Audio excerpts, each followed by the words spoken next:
Another day, another basketball stories na naman ang pagkikwentuhan natin. At ngayon nga yung pag-uusapan natin ang naibalitang bagong super team na nabuo ni Kevin Durant sa Houston Rockets. At ang balitang desidido na nga daw ang Golden State Warriors na kunin si Domantas Sabonis.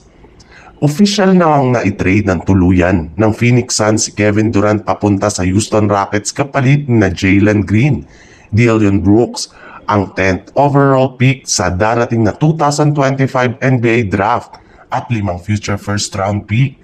At kasabay ng paglabas ng ganyang balita, mismong si Kevin Durant na nga nagsabi na wala na nga daw siyang pakialam sa kanyang dating kupunan na Suns. Napapapunta na rin naman nga siya sa team na pinakagusto niyang sunod na paglaruan.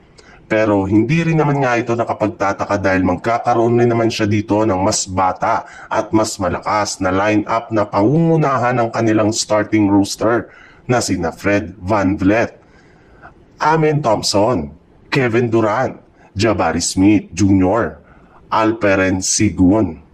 Mas malalim na rin naman nga ang kanilang bench na bubuuhin ni na Red Shepard, Aaron Holiday, Tari Eason, Cam Whitmore at si Steven Adams.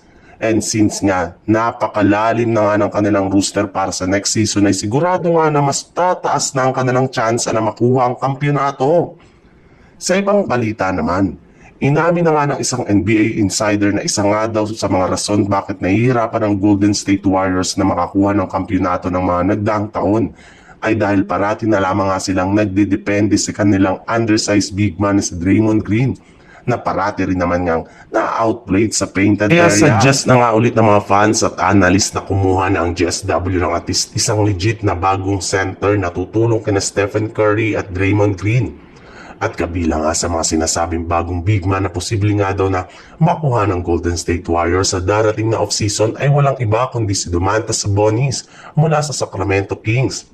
Ayon nga sa ibinulgar na balita ng isang insider, kabilang na nga daw si Sabonis sa mga malalaking pangalan na magiging available sa trade since sawa na rin naman nga ito sa parati na lang na pagkatalo ng Kings bawat taon kaya gusto na nga nito na mapapunta sa isang team na mas makapagbibigay sa kanya ng malaking oportunidad na makakuha ng kampyonato.